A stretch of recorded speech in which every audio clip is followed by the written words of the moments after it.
বাজার তদারকির সার্বিক কার্যক্রমে সন্তুষ্ট নন ভোক্তা অধিকার সংরক্ষণ অধিদপ্তরের মহাপরিচালক আলিম আক্তার খান।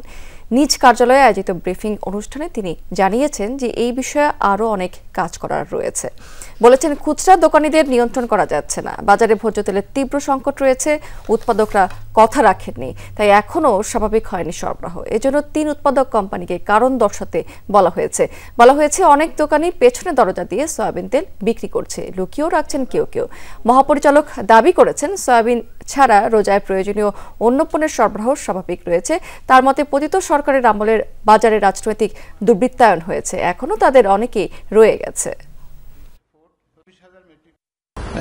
একটা সুনির্দিষ্টভাবে তথ্য আমরা পেয়েছি যে সেখানে যে সাপ্লাই অর্ডার, সেখানে আপনার বাল্কের যে রেটটা, খুচরা এমআরপি রেটটা আপনার মিলগেট থেকে পাইকারি দাম উল্লেখ করা হচ্ছে।